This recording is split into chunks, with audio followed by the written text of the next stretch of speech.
Hola a todos, bienvenidos a Paredro, el podcast de libros, autores y demás actores del mundo literario y sobre todo bienvenidos a nuestro miércoles de Busca Libre y Paredro, la alianza que hemos realizado con la librería virtual más grande de Latinoamérica para poder traerles más capítulos, más lecturas y más autores y más autoras.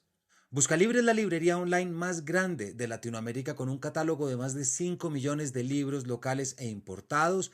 Estos son miles de libros que en menos de un día puedes recibir en la puerta de tu casa.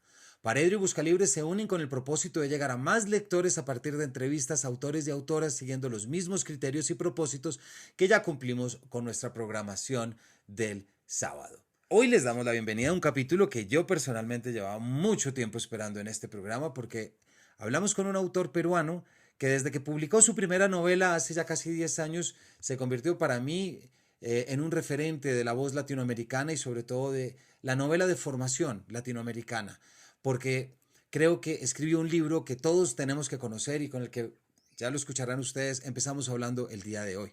Me refiero al autor peruano Jeremías Gamboa, quien su última novela se llama Animales Luminosos, publicada en el 2021, pero también autor de Contarlo Todo, una novela publicada en el 2013, y también Puntos de Fuga, su primer libro de cuentos publicado por Alfaguara Todos por Random House Mondadori. En Animales Luminosos nos salimos de la Lima, que ya habíamos conocido en Contarlo Todo y en Punto de Fuga, para internarnos en Boulder, Colorado, acompañando a Ismael Alaya, quien es un estudiante peruano que está haciendo una maestría en escritura latinoamericana.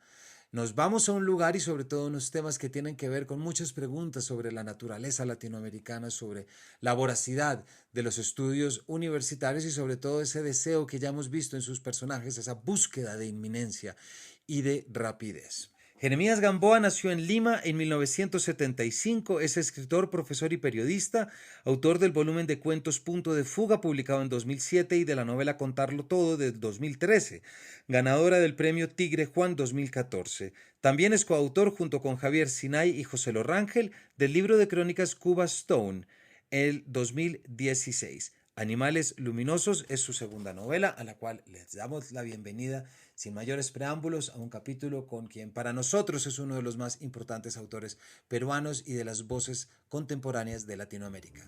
Así que bienvenidos al miércoles de Busca Libre y Paredro, bienvenidos a un nuevo capítulo. Jeremías, en primer lugar, y lo digo con mucha emoción, bienvenido a Paredro. Bueno, yo también tengo que decirte con una gran emoción, Camilo, que al fin conversamos, ¿verdad? Y es un honor estar en Paredro, que escucho mucho, así que te agradezco mucho la invitación, realmente. No, yo te agradezco a ti, en primer lugar, las palabras, Jeremías, y bueno, ya lo hemos hablado y lo he dicho, lo he escrito donde he podido y lo dije donde puede, que soy fan de, obviamente, de tu obra. Hoy estaremos hablando de Animales Luminosos, pero debo decir que Contarlo Todo es una novela que a mí se me quedó en el corazón por muchas Mm. cosas que hablaremos y que no significa que no veo mucho de ese corazón en Animales Luminosos, ojo, pero uno siempre tiene que saludar con mucho cariño esas novelas que sencillamente te atraparon y que entendiste, y esa es una de ellas, y por eso te digo que aunque no hayas venido al podcast, esta siempre ha sido tu casa, Jeremías. Entonces me alegro muchísimo Igual. de que estemos acá y no puedo no arrancar por contarlo todo. Ajá. Quiero, quien nos esté escuchando, haya estado en ese taller, Jeremías, que organizamos hacia el 2015, cuando yo Mm, estaba en el Caro y Cuervo. Tú estabas dictando un taller de escritura que era La Tentación del Fracaso, tomado de Ribeiro, en el que sí. estuviste 2 tardes en el Caro y Cuervo. Me atrevo a decir que fue la primera vez que en el instituto se organizó una actividad que tuviera que ver con creatividad literaria. En ese momento estábamos trabajando en el documento maestro de la maestría en escritura creativa que lo hizo Juan Álvarez, y ahorita no recuerdo quién más participó, pero específicamente Juan Álvarez. Entonces fue de las primeras veces que teníamos un autor hablando de cómo escribir, no cómo analizar lo escrito, que era lo que pasaba en el instituto, Ujú. ¿cierto? Y recuerdo que había una horda de jóvenes Ujú. sentados mirándote, Jeremías, diciendo, yo quiero estar acá porque yo también quiero contarlo todo, ¿cierto? Me llegó Sí, el sí, sí. momento. Lo recuerdo mucho y además es un taller que luego ha ido creciendo, creciendo. Justo he lanzado la convocatoria hace nada, porque tengo un taller virtual que lo he abierto, ya lo he convertido en un taller de 6 sesiones, pero sí sigue siendo la tentación del fracaso, porque seguro aparecerá en lo que hablemos, escribir implica miedo, y enfrentarse al miedo, y enfrentarse a las variaciones del miedo, el terror puro y duro, y también las resistencias, porque escribir es una actividad peligrosa que te obliga a decir cosas que en el fondo te cuestan decir, ¿no? Entonces, era un poco por ahí ese taller, lo recuerdo bien, fueron 2 fechas, yo estaba empezando a formularlo, amparándome en algunos escritores y casos, este enorme esfuerzo que requiere empezar a escribir, el terror a empezar, el terror a seguir y el terror a terminar los libros, que también es otro terror Exacto. grande, ¿no? Así Sí. que sí lo recuerdo mucho, sí, sí. Sobre eso estaremos hablando, pero yo lo recuerdo en relación a tu novela Contarlo Todo, sobre la Ujú, que quiero arrancar preguntándote porque me parecía que era el desarrollo pedagógico o mm, tallerístico, llamémoslo si me permites la palabra, en oposición a lo creativo literario que desarrollaste en la novela.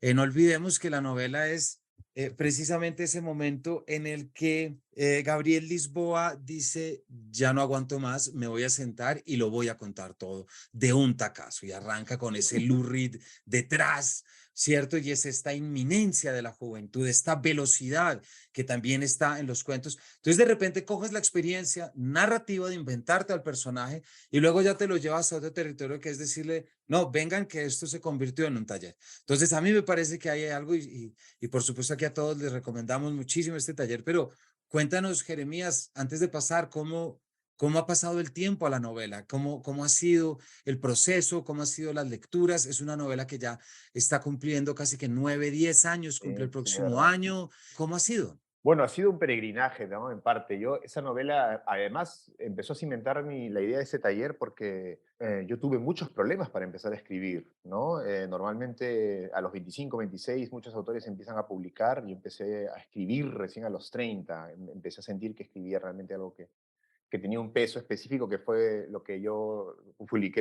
mi primer libro de cuentos, Punto de Fuga.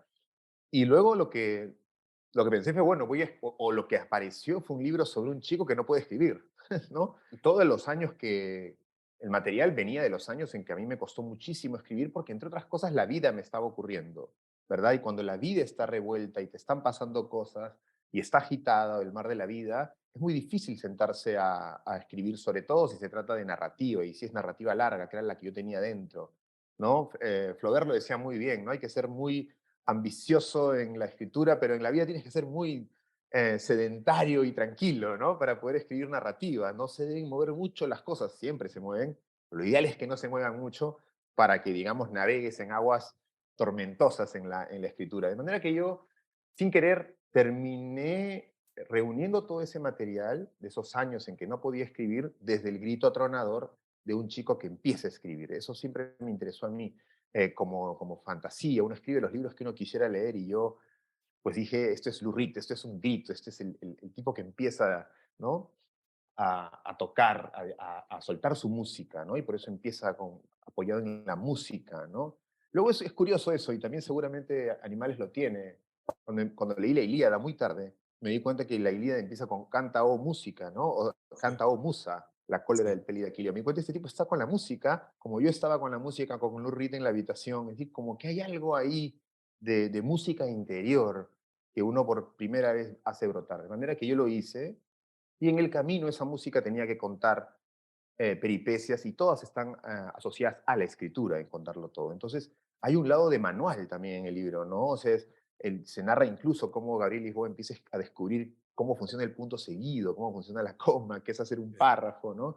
Hay como es una novela de aprendizaje realmente. Diría que es de hiperaprendizaje.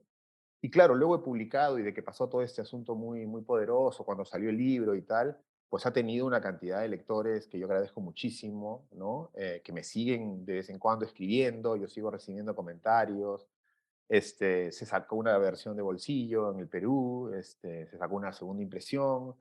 Entonces es una novela que ya está haciendo su viaje, ¿no? Pero luego de ella yo me quedé solo en el mundo intentando escribir otra. Entonces ahí hubo un año particular, que fue también el año del mover la novela, en donde no escribí nada.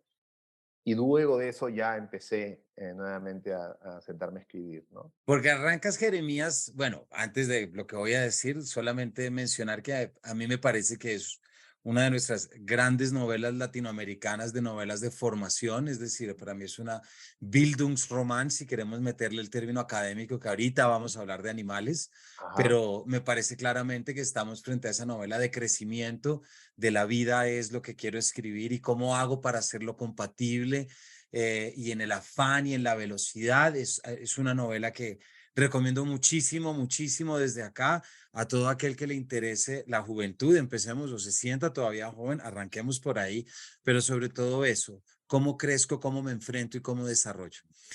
Arrancaste tú hablando ahorita, Jeremías, de enfrentarse al miedo precisamente de tu taller. Eh, ¿Cómo fue ese momento en el que tú nos acabas de decir? Se cierra el ciclo o se cierra el momento de promoción, de contarlo todo. Aquí estoy leyendo en mi edición, que además orgullosamente lo digo y con mucha envidia a mis oyentes, firmada y autografiada por ti en mayo de 2014, cuando viniste precisamente a la Feria del Libro con mm. Perú como país invitado, que estuvimos hablando sobre este y sobre otras, pero tienes en la contratapa de esta edición un escritor perfectamente dueño de sus medios expresivos que sabe concentrarse en lo esencial, que es siempre contar una historia bien contada, por Mario Vargas Llosa. ¿Cómo sale uno del embrollo de publicar una novela tan exitosa y que tiene tanto calado y que te hace merecedor con toda justicia de una de las voces más representativas y que más está poniendo el ojo donde hay que ponerlo? Me abruma todo lo que dices, pero ¿cómo fue? Pues dejar que el tiempo haga su labor, caerte un poquito también, estrellarte un poquito con la vida, ¿sabes? Mientras los hijos crecen. En mi caso, ¿no? Yo justo en el momento en que la novela está por salir, a los pocos meses me entero que voy a ser papá. Entonces vino muy, muy junto ese año de los viajes con el embarazo de Mariana, mi pareja. Y luego de eso más bien ha ido, obviamente, con el paso del tiempo, lo comentaba mucho con mis amigos. La pista de baile, para pensar también en Animales Luminosos, se ha ido llenando de otros grandes autores y autoras, sobre todo, muchas grandes autoras, y los focos de atención pues han ido bajando muchísimo, y eso te da una humildad, una tranquilidad, ¿verdad? Como todo en la vida, ¿no? Tiene su Claro. lado, uno extraña el viaje, la feria, pero a la vez te da una libertad, una tranquilidad, una humildad, ¿no? Que es necesaria justamente para escribir, ¿no? Entonces, diría que fue el tiempo, diría que fueron los hijos. Estuvo muy bien, aparte que en un momento, Camilo, en que el yo crecía en tanto, lo pienso ahora, después de casi 10 años, ¿no? En tanto el yo crecía por este hype que era el libro y tal, y las ferias, todo nuevo para mí, apareciera mi hijo, ¿no? Y Claro. una hija que crío. Entonces, cuando uno se hace papá, ¿no? Y lo toma realmente en serio y tal, pues el yo desaparece, ¿no? Sí. Tú estás pensando en tu hijo, estás pensando si está caminando, si está durmiendo bien. Los niños traen una cantidad de asuntos. Ahora para mí el tema es cómo conciliar paternidad y literatura, y creo además que es una de las líneas más potentes de la literatura masculina latinoamericana. Creo que hay varios autores, pienso Mairal, pienso Ortuño, pienso Zambra, que están trabajando en ese lugar de encuentro entre la vida, la paternidad, la escritura, ¿verdad? Muy Mm, diferente a los autores del boom que tenían, ¿no? El espacio cerrado, blindado sí. para escribir, y las esposas un poco se encargaban de la vida doméstica. Ahora esta cosa ha cambiado. De manera que yo durante estos años empecé a vivir eso, ¿no? Es decir, había este hype que tú dices, pero a la vez tenía que cambiar pañales, ¿no? Claro. Estamos en un hogar igualitario, y eso me encanta. Yo tengo una pareja que además tiene una obra propia y muy prolífica. Mariana estrena anual, es decir, ¿no? Claro. Salvo la pandemia, estrena todos los años. Entonces, tenemos que equilibrar mucho nuestra forma de vida, y eso me sirvió mucho para desinflar un poco ese globo que fue contarlo todo. Y el tiempo también hizo su labor. Y empecé yo a pensar en estas cosas justamente para este taller, es decir, cómo escribes después de una novela así, que aparentemente, yo lo sentí mucho tiempo, era más grande que yo. Yo creo que en las novelas son mejores que uno, siempre, Ya. porque uno pone una cantidad de sensibilidad, de imaginación, de lenguaje, en un tiempo detenido que uno no tiene día a día, ¿verdad? Entonces es como una Claro. quintesencia tuya que la gente toma por el valor tuyo, y no es así. Tú eres una persona mucho menos interesante, mucho menos divertida, mucho menos inteligente o aguda que tus libros. Entonces, contarlo todo me quedó grande, vamos a decir, en un momento, y sobre todo porque se generó por esto que tiene del corazón, que tiene la palpitación, que tiene la identificación, ¿no? Yo podría hacer, te juro, un pequeño libro con todos los mensajes que he recibido de lectores que me han dicho que son realmente más Gabriel Lisboa que yo, mujeres, hombres que me dicen, pues mira, yo estudié en tal lugar, me gané una beca, llegué a la universidad, yo soy de tal sitio, tal otro, no tengo padre. Y yo le digo, yo tengo, o sea, tú eres más Gabriel que yo, ¿verdad? Ese Claro. tipo de cosas, ¿no? Entonces, ahí creo que contarlo agarró una cosa muy fuerte que es este esfuerzo tan humano, latinoamericano, juvenil, por primero estas ansias de mundo, de vida, de libertad, de sentidos, y por otro lado el esfuerzo por el desplazamiento cultural, social, ¿no? Que también tiene el personaje, ¿no? Hasta que finalmente encuentra su lugar en la literatura, que es un lugar casi asocial. Se leyó, aparte, otra cosa también bonita es que se leyó con mucha pasión el libro y mucha Sí, sociología el libro en el Perú. sí, En el Perú sí. fue muy... Y se acusó a mi personaje de muchas cosas y con el tiempo más bien eso se ha ido atenuando. Se entendía que el personaje terminaba en la feria de Guadalajara, al lado de Vargas Llosa, presentando el libro. El libro terminaba de otra forma, terminaba con el personaje escribiendo en un barrio de clase media baja, ¿no? Un barrio obrero casi, en Santa Anita, la novela, ¿no? Entonces, con el tiempo el libro se ha ido independizando de todo eso que estuvo alrededor, encontrando sus lectores, ¿no? Constantes, y eso ha sido magnífico. Y yo, pues, he vuelto a constituirme de ese primer hit, ¿no? Claro, claro. Y empezar a trabajar desde otro lugar, ¿no? Es que es muy, siempre me parece muy, muy necesario y transparente, Jeremías, hablar de esas cosas porque también eso es una realidad del autor y del autor Nobel. Es decir, Eh, es querer triunfar, listo, triunfas, ¿y ahí qué? Me explico, un, ¿y ahí un- qué? un amigo mío que fue mi profesor en Colorado, en Boulder, decía, un escritor al tercer libro recién serás escritor, me decía, cuando Exactamente. publiques el tercero, ¿no? Leí hace un tiempo, Murakami hablaba de eso, que entrar al ring de box es sencillo, ¿no? Para un escritor, Sí, lo que hace un escritor es quedarte en el ring de box, a pesar de todos exactamente. los palos que te puedan caer. Y bueno, Murakami es un experto en recibir palos, ¿no? O sea, tú vas y justamente está asociado, ¿no? Tu carrera a mucha crítica cuando despiertas pasiones, ¿no? Claro. Entonces, eh, pues nada, ahí estamos, ¿no? Ahí Dando estamos. Entonces vuelves el año pasado, es decir, ya unos 8 años después, que es todo lo que te toma esta transición de la que nos hablas, publicas, no es la única que escribes, como me contaste ahorita, y nos vas a ujú, adelantar lo que puedas y quieras más adelante. ujú, ujú. Pero entonces aparece Animales Luminosos y quiero arrancar preguntándote, bueno, Animales Luminosos es un poco un mismo grupo de jóvenes, de amigos, un mismo sentido de búsqueda que ya estaba en contarlo todo, pero en este caso te lo llevas no de la calle limeña, ¿cierto? No del barrio limeño, que es donde está transcurriendo, sino que te lo llevas a Boulder, Colorado, a una maestría de literatura latinoamericana. ¿Cómo la viviste tú? Entonces, quisiera arrancar por ahí. ¿Por qué no nos cuentas de lo que supuso de repente la aparición de la novela en relación a contarlo todo y este Sí. desplazamiento? Te voy a responder un poco abriendo la cocina, que a mí me parece que no hay yo no tengo esas cábalas de no voy a contarte lo que estoy haciendo. Cada escritor Por tiene favor, sus formas, gracias. ¿no? Sí. Yo estuve un año, como te decía, muy ocupado porque nació mi libro y nació mi hijo juntos, ¿no? Contarlo todo y Octavio. Entonces, ese primer año fue un año de aprendizaje realmente, de una serie se movía mucho la vida en muchas direcciones y yo dejé de escribir. Investigaba para una novela que tengo hace mucho tiempo, que probablemente nunca escriba. Mi papá me mata si escucha esto, que es una historia de mi padre, que fue lo que me hizo a mí renunciar al Ok. comercio, que yo era periodista y que fue la novela que yo quiero escribir hace mucho tiempo. Tengo mucha investigación, he hablado con él, he ido a las zonas con él. Fue un viaje que hicimos los dos, muy García Márquez, a su pueblo, cuando yo tenía 25, 26 años y él tenía 58 en ese momento. Mi padre todavía está vivo.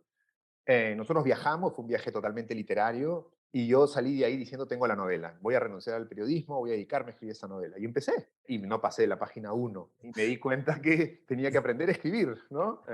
Entonces, mientras yo era un freelance, porque había renunciado al comercio cometiendo un error gravísimo, que fue decirle a mis compañeros, me voy del periódico a escribir la gran novela peruana, ¿no? Que cambiará el curso. Era muy jovencito y fui luego víctima de esas palabras, porque me generaron una presión que es la que precisamente no debemos ponernos, ¿verdad? Claro, Los tenistas hablan de eso, juega el punto, no pienses que estás jugando la semifinal de un sí. Master 1000, ¿verdad? Yo hice todo al revés, lo hice todo mal, Camilo. Entonces, yo me fui diciendo, porque realmente creo que es una historia impresionante, la historia de mi padre es impresionante, y entonces no tenía la carpintería, ¿no? Ahí viene García Márquez, ¿no? Como que empieza, según él, empieza 100 años de soledad, se da cuenta que no está listo para escribir eso y se pone a trabajar otras cosas. Y yo durante 5 o 6 años intenté escribir algunos cuentos con muchas dificultades, que son los cuentos de Punto de Fuga, mi primer libro de cuentos, y que son la materia con la que yo escribí luego Contarlo Todo. Nuevamente, nunca me salieron esos cuentos hasta que me gané una beca Colorado. Y yo asumí, ok, voy a ser crítico literario, voy a vivir leyendo libros, enseñaré novelas de Arguedas y Vargas Llosa. Bueno, no está mal. Fracasé como escritor. Y en Boulder, Colorado, escribí los 3 libros que he publicado, curiosamente. Terminé Punto de Fuga, salió el primer brote de Contarlo Todo, y empecé también las primeras páginas de Animales Luminosos. El diálogo primero que abre Animales Luminosos los escribí Claro. en Boulder. En Boulder me di cuenta porque yo pensaba quedarme ahí, ser doctor, ser académico, un scholar, irme a la mejor universidad. Yo pensaba en una ciudad, ¿no? Y de hacer mi vida ahí, lejos de los fantasmas del Perú y de toda la estructura colonial peruana, que es una pesadilla, que me había hecho sufrir muchísimo, cosas que van contadas en Contarlo Todo y también aparecen en Animales. Y yo en Boulder, en Colorado, pues decidí que tenía que regresar al Perú para escribir, ¿no? Yo volví al Perú, independiente nuevamente, trabajé en Etiqueta Negra un tiempo, aprendí una metodología muy buena con los amigos de Etiqueta Negra, son unos gurúes en todo este tema, y luego terminé de Contarlo Todo y pasó este asunto. Yo ya tenía ahí 35 años más o menos cuando Contarlo Todo aparece. Viene el año de Octavio, y yo digo, quizás es la novela del padre. Vuelvo a sentarme con la novela del padre, investigo más. Mi papá había pasado un cáncer y me cuenta su vida, entonces lo grabo. Ya no solo fue el viaje que hicimos, sino que hice toda la... No estoy en condiciones de escribir la novela. Empiezo y me doy cuenta que no puedo escribirla, que no tengo la capacidad. Y entonces recurro a una historia con una profesora mía del colegio a escribir un cuento largo. Escribí un cuento de unas 80 páginas, o sea que ya no es un cuento largo, podría ser una novela. Ahora que estoy leyendo las novelas de Annie Ernaux, me doy cuenta que pude haber, pero no es bueno, salió un cuento que no funcionaba. Lo que pasaba en el cuento requería una acción previa en el lector para que llegara a esas páginas, ¿no? De manera que empecé a escribir una novela que es la larga novela que vengo escribiendo desde un año después de Contarlo Todo, ¿no? Desde 2000, Muy bien. yo diría que 2015 empiezo yo a escribir una novela que ha ido creciendo y creciendo, que ya está terminada como o sea, digamos como relato, ¿no? Está terminada y que estoy trabajando. Entonces aquí sucede una cosa curiosa, ¿no? Porque yo trabajo también como tallerista, leo, me interesan mucho los procesos creativos de los escritores, y esto lo hizo involuntariamente José Donoso, escribe El obsceno pájaro de la noche y En el camino, 2 novelas breves, parando y parando para escribir la breve, salir a tomar aire, la novela grande, y lo hace de una manera sistemática Joyce Carol Oates. Ella ya lo sistematizó. Entonces ella escribe una novela gigante, de 800, una versión, y luego escribe otra corta, y luego vuelve a la gigante, nunca deja de trabajar. Entonces ahí dije, bueno, esta es una buena idea, Sí. ¿no? Yo en el camino de esta novela, es una novela sobre educación, el material, te puedo decir, es previo a Contarlo Todo, ¿no? Contarlo Todo. Mucha Claro. gente decía en Perú, la gente más así vitriólica, ¿no? Si no lo contó todo, ¿no? Entonces, ¿quién puede contar todo? O sea, si lo lees literal, es imposible contar en una novela todo. Contarlo todo, me parece a mí, habla de la actitud, que creo que es una actitud que no voy a perder, ojalá, en toda mi vida, si quiero contarlo todo, Exacto. ¿verdad? Libro a libro, ¿no? Se puede hacer. Entonces, este material, Camilo, es un material más doloroso, que el de contarlo. Es un material, contarlo todo es casi cuando el náufrago llega a la costa, es casi cuando Gabriel Lisboa, el personaje principal de Contarlo Todo, conoce a sus amigos poetas. Cuando Gabriel Lisboa encuentra su primer trabajo no manual, su primer trabajo como escribano, ¿no? Como un Ya. periodista. Pero hay otro abajo, atrás, que eran las experiencias que yo traía de la escuela pública. Yo estudié en un colegio nacional, mi padre fue mozo, mi madre fue una empleada doméstica que luego fue una ama de casa, son ayacuchanos, o sea que, vamos, tenemos migración, tenemos una cantidad de experiencias escuchadas, heredadas de mi infancia. Nosotros éramos ayacuchanos cuando Sendero Luminoso estaba asolando Lima, el Perú, que, es, ¿no? que nace justo de Ayacucho y que revienten animales luminosos. Y ahí yo empecé a trabajar ese material. Yo creo que a veces uno se acerca a materiales más dolorosos conforme más maduro es o tiene más seguridad o estabilidad o está de papá, ¿no? Y entonces esa experiencia empezó a aparecer, que es la experiencia previa a contarlo todo, antes de llegar a la universidad.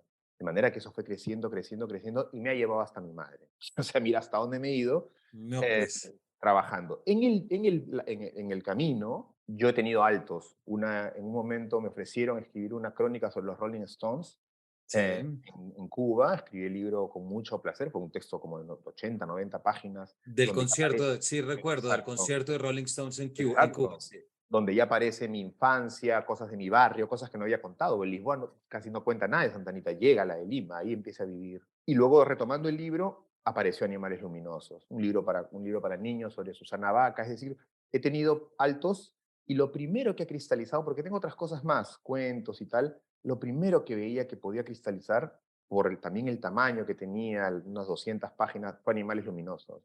Entonces, esto fue en la pandemia. Yo había terminado una primera versión de la novela larga, había puesto las 3 estrellitas con las que soñaba. O sea, cuando terminas la última línea, pones 3 estrellitas, pero todavía es un magma, ¿no? Pero ya está todo dicho, ¿no? Yo te decía, para mí la imagen en esa época era Javier Mascherano a la final del Mundial del Brasil, diciéndole a los periodistas, lo di todo, ¿no? Sí. Perdimos, pero he dejado todo lo que tenía que dejar en la cancha, ¿no? Para mí, la primera versión es eso, ¿no? Para mí la primera versión es como lo único que me pido, me exijo es ¿quedó algo en el tintero? Nada, perfecto. Entonces ya tenemos algo ahí adentro. Cuando termino eso, imaginarás, es una cantidad que no te puedo decir de páginas, o sea, es una cosa monstruosa que hace temblar a mis editores, a mis amigos editores peruanos, tiemblan cada vez que les digo, paró, digamos, le di límites a la cosa y no tenía, imaginarás, ganas de corregir eso inmediatamente. Y entonces fue que, claro, hablando con Mariana, me dice, pues, ¿por qué no agarras otra cosa? Agarré este cuento y creo que informado del libro, que aún no he terminado, me sale Animales Luminosos, que Ok. era un diálogo que yo había vivido en Boulder. Yo había estado en Boulder estudiando literatura hispanoamericana y una noche con un amigo estuve en un diálogo que era este diálogo que abre Animales Luminosos. ¿Esto es una ciudad o un pueblo? ¿No? Me pareció muy interesante y escribí el diálogo. Me pareció muy tarantinesco. Ese diálogo casi quedó tal cual lo escribí. Y entonces revisé este diálogo, que era de un cuento llamado Luces. Según yo, era el arranque de mi libro de cuentos. Y yo creo ahí, Camilo, que los años de vida, las lecturas y la información de ese magma que tenía del otro libro, que básicamente es un libro urbano, un poco más marginal que Contarlo Todo y que tiene aires andinos muy poderosos, ¿no? Porque es el legado, son los padres de Ayacucho, los Sí. quechohablantes, la experiencia rural, la migración. Pues yo justamente después de ese guayno tan largo dije voy a escribir algo más indie, quiero ponerle de National y Arcade Fire y que suene, ¿no? Sin embargo, reventó ese sendero luminoso también ahí en la novela, pero quería salir justamente de esa experiencia de la escritura. De manera que yo estos años he escrito mucho, entonces yo te respondería a tu primera pregunta, los he lidiado escribiendo, pero con animales ha sido lo primero que cristalizó. Empecé en la pandemia, me acuerdo, cuando empezó la pandemia, terminé ese magma del otro libro y empecé a escribir este cuento y te diría que es el libro que más rápido, en estado de gracia, he escrito, ¿no? Pues, Siempre envidié libros tipo La Uruguaya de Mayralo Bonsai de Zambra, que parece que se sentaron y lo escribieron en un fin de semana mientras yo estoy picando piedras años enteros. pero te diría que este libro fue así. Se organizó con mucha facilidad y lo escribí en algunos meses y descubrí la maravilla de la novela corta, ¿no? Que descubrí con Animales Luminosos el placer de la novela corta, ¿no? Porque yo he pasado del cuento a 500 y de 500 a esta novela que te puedo asegurar que tiene muchas más páginas que 500. Los árboles tiemblan en el Amazonas y quizá la saque virtual nomás. Bueno, he descubierto esta maravilla que es la novela breve, que yo empecé a escribir como un cuento, ¿no? Retomé ese diálogo que había ocurrido en Boulder y terminó sorprendiéndome lo que apareció en Animales Luminosos. De manera que es lo primero que cristaliza, no lo primero que claro. escribo después de contarlo todo. Hay algo que me llama mucho la atención, Jeremías, de animales, y es trasladar ese centro de Lima, de los barrios de Lima, y llevártelo a Estados Unidos.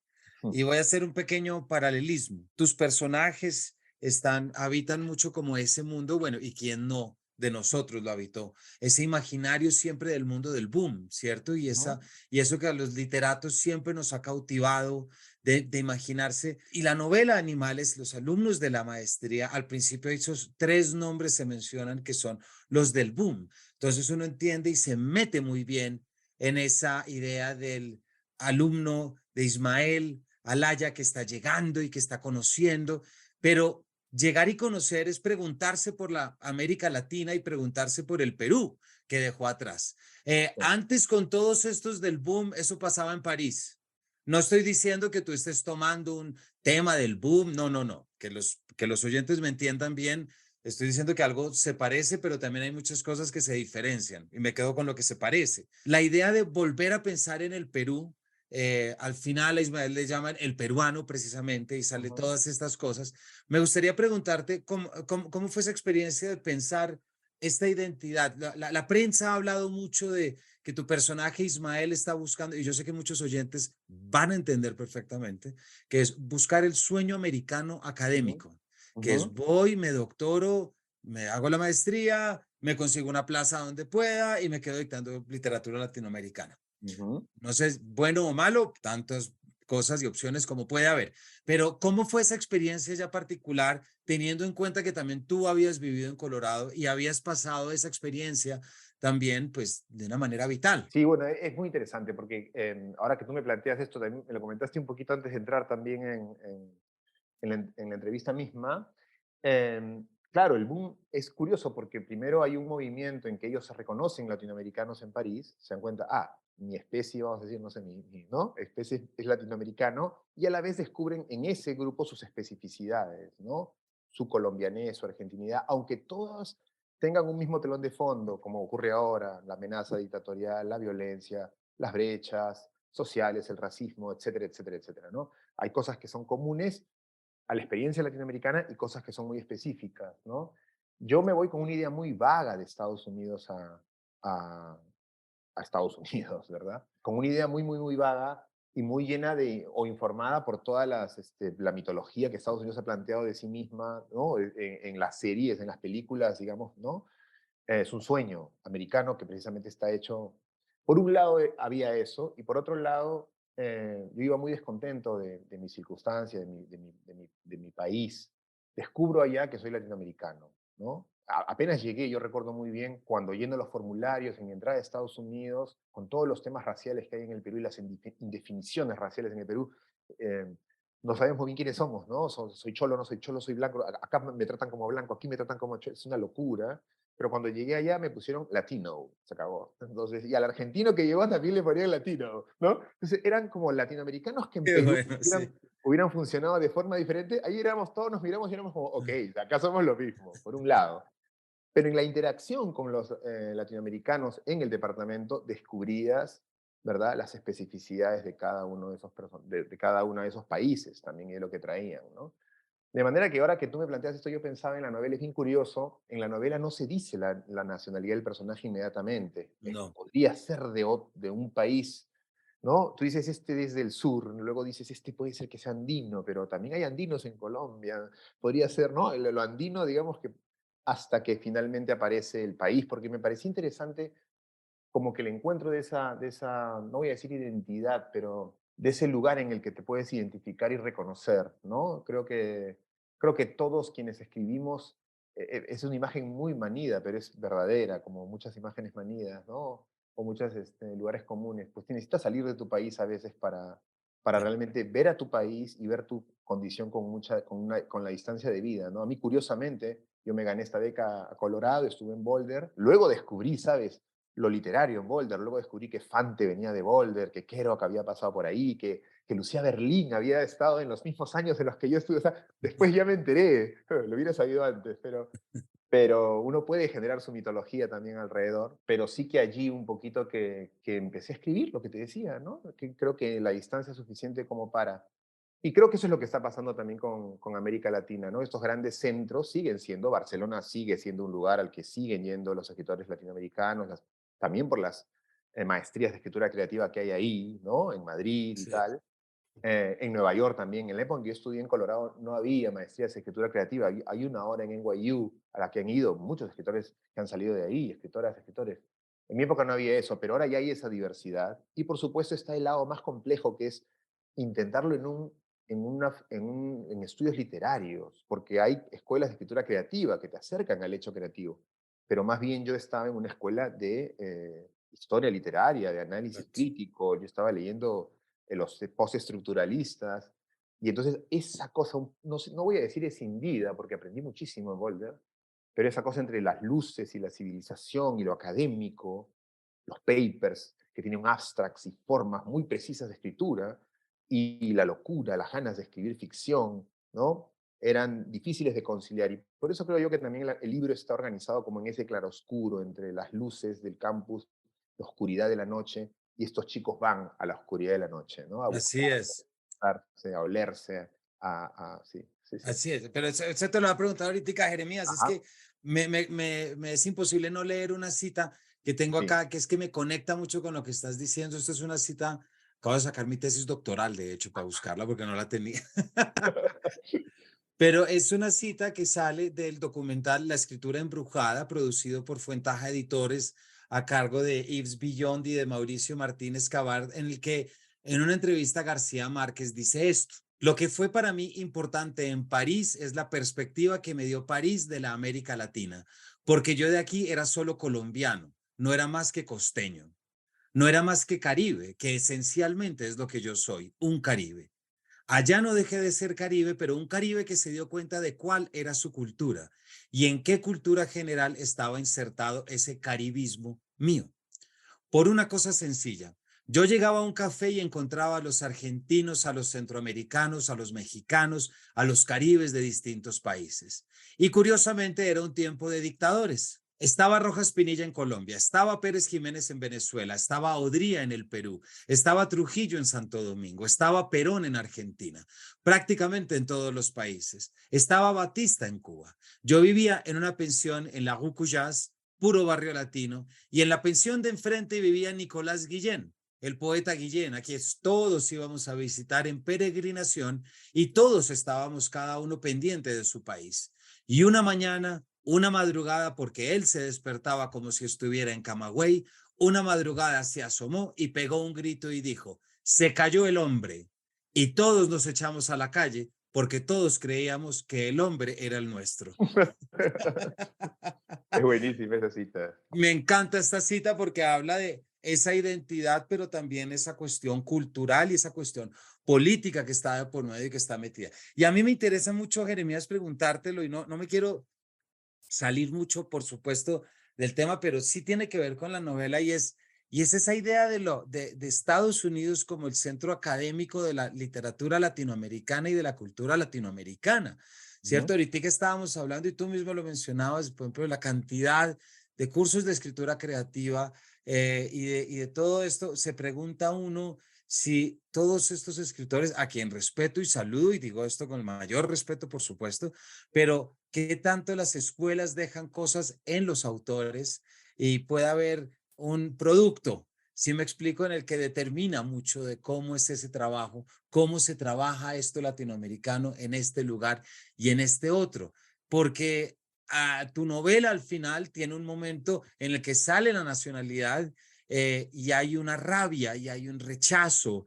¿Nos cuentas un poquito cómo se desarrolla eso y además frente a un personaje que está pensando en términos creativos? Sí, sí, a mí me pasó en el proceso de la escritura. Esto empieza es curioso porque empieza con una discusión sobre el mundo, ¿no? Una novela es siempre una discusión sobre el mundo, ¿no? Y aquí es una plática entre cuatro chicos que están en un bar, en un restaurante, pensando si es una ciudad o es un pueblo. Es una forma muy pequeña y discreta de hablar de dónde estamos, quiénes somos, ¿no? Y son de tres lugares diferentes de Estados Unidos. Ahí también viene digamos, el contraste entre el Estados Unidos que yo me llevaba, que era una cosa monolítica, ¿no? Las series, de los campuses, las cheerleaders y los jugadores de fútbol americano, y lo que me encontré en Estados Unidos. Yo tuve acceso a la noche norteamericana gracias a dos amigos gringos, ¿verdad? Uno que no hablaba nada de español y otro que intentaba hablar y que era escritor, y que me metieron a ese lugar a ver cosas que no todos los latinos ven, porque muchos están ¿no? Se relacionan entre latinoamericanos en los departamentos y tal. Yo sí como que tuve ese ingreso y me di cuenta que dentro de este campus, y eso pasa también con las universidades norteamericanas, eran migrantes todos. Nadie era de Boulder, Colorado. Mi mejor amigo era un chico de Seattle, de un sitio cercano donde vivía Kurt Cobain, traía toda la rabia de Seattle. Su mejor amigo era de Minneapolis. Eran amigos de un chico que tenía raíces colombianas, que era de Tucson. Y me di cuenta que Tucson, no sé, Montana, y entre Montana y Las Vegas, o entre Nueva York o Boston, hay unas diferencias inmensas que empecé yo a observar recién allí, ¿no? Empecé a darme cuenta un poco allí. Entonces, ahí había una primera constatación muy importante, y la segunda era justamente esa de la que tú hablas, que es la de quién eres y dónde estás y tal, ¿no? Ahora, esta novela es curiosa porque lo que narra es esa primera conversación y luego se queda como un personaje que vive la ansiedad del migrante, la de Exactamente. quiero entrar en este sistema, quiero quedarme, echar raíces aquí porque atrás, y eso es muy latinoamericano, centroamericano, mexicano, hondureño, no quiero, ahí atrás la cosa es horrible, el país que he dejado, ¿verdad? Pues nada, me obliga a cruzar el muro, ojalá en las migraciones más, ¿no? Duras, ¿no? La mía fue una migración académica, pero hay esa ansiedad de que en este nuevo lugar yo debo aprender las reglas y es muy agotador ese proceso. Yo lo viví, fue terrible la diferencia de idioma, los acentos.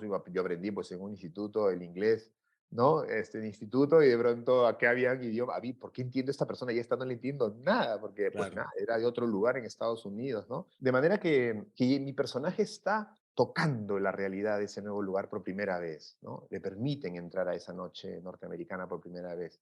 Está empezando a preguntarse si va a aprender o no en ese lugar, ¿no? Y tiene una fantasía que a mí me parecía muy, muy interesante trabajar en la novela cuando fui escribiéndola, que es que no tiene pasado, no quiere tener pasado. Lo que le ha ocurrido en su país de origen, y nos ha pasado a muchos o a muchas personas en América Latina, es horroroso, ¿no? Y por eso estoy justamente buscando en el norte un nuevo ser prácticamente, Claro. ¿verdad? Él lo que tiene es un pitido en el oído, lo escucha como, y unas luces muy particulares, pero lo que él cree, mi personaje, es que puede fundar un nuevo ser absolutamente disociado del anterior. Luego me di cuenta, Camilo, que yo estaba reproduciendo curiosamente a mis papás. La ficción es una locura. Y el chico guapísimo que abre la novela, Todd, es mi papá. Mi papá era el chico guapo del restaurante al que ponían en la puerta del restaurante a trabajar en Lima. Y él era un migrante ayacuchano que había llegado a Lima y que tenía luchando con su español. Entonces escribí, yo decía, Dios, porque yo además hago psicoanálisis, entonces decía, Dios santo, ¿no? Estaba escribiendo sobre la misma ansiedad de mis padres, ¿no? Que es la ansiedad migrante.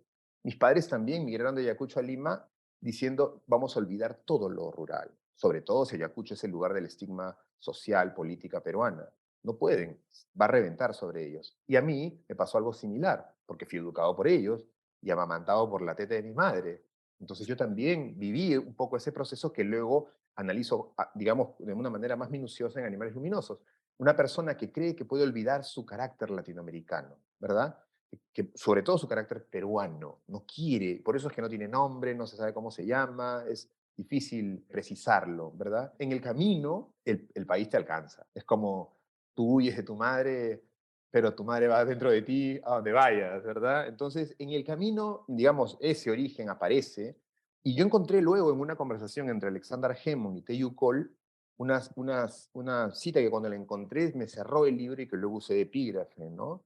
Hammond, que además es un migrante, le dice a Cole que es otro migrante en Estados Unidos, los dos, ¿verdad? Han llegado de lugares diferentes, del África, de Europa del Este, le dice, abandonar tu país es fácil, lo difícil es abandonar su historia, pues te sigue o guía como una sombra, ¿no? A mí me Así gustaba es. mucho eso de que está detrás de ti y te lleva a hacer, sin que tú lo sepas. Tú crees que no estás tomado por eso. Y claro, en todas las interacciones que mi personaje tiene en Animales Luminosos están, como decía el poeta César Vallejo, le friegan los cóndores, ¿no? Ya. Están ahí, la mancha, el terror, el miedo, ¿no? Está justamente guiando a este peruano ahí. Entonces, va por ahí un poco esta idea de los países, el descubrimiento de lo peruano y lo andino de mi personaje en Animales, ¿no? Y el lector se va a dar cuenta de una conversación al final que habla muy puntualmente de eso en la novela. En Animales, al final hay un diálogo muy específico sobre mucho de lo que nos has contado, de que es de Perú y lo que es la sierra y lo que es, Sí, bueno, una cantidad de cosas. Pero se lo vamos a dejar a los oyentes, entre otras cosas, porque con toda la tristeza se nos acaba el tiempo. Y Jeremías, pero no puedo dejar de hacerte una última pregunta, sí, y es el nombre.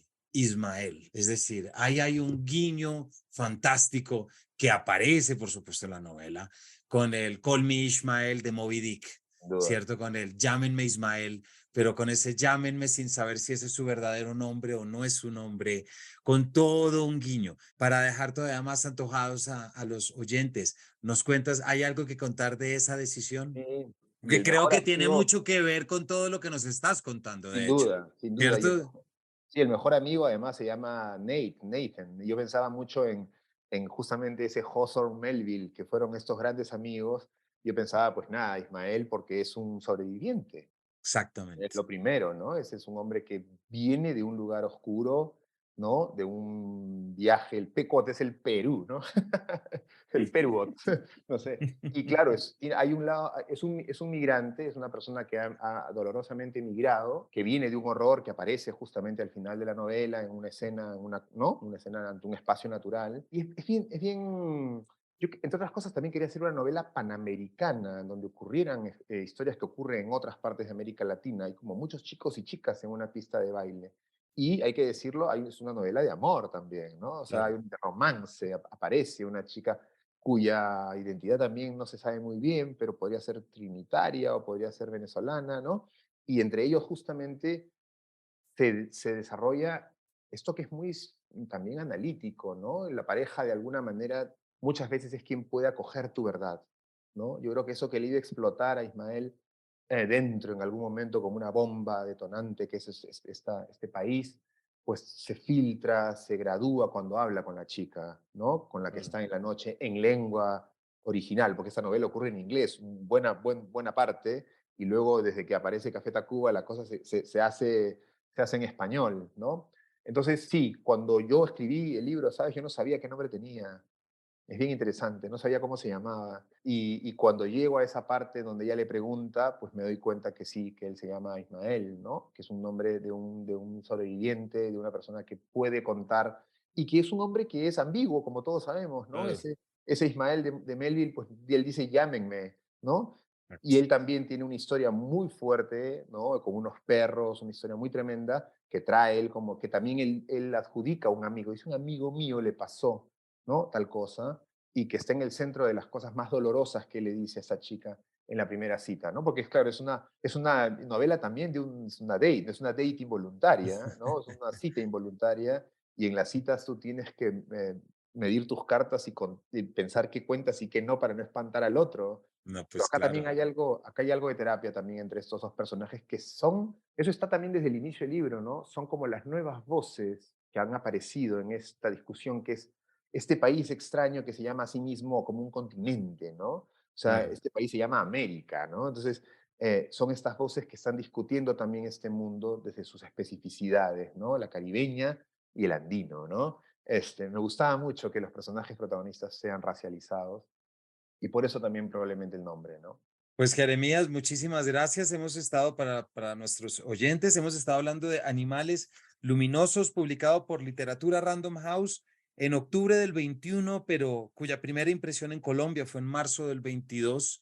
Cierto que ya lleva uno, pero bueno, no era tarde, así como nunca es tarde, Jeremías, para que nos visites, y puedes estar seguro que estaremos hablando de nuevo cuando salga esta novela de la que tanto nos has contado y que creo que tanto va a decirnos y por supuesto a gustarnos a quienes te hemos estado siguiendo.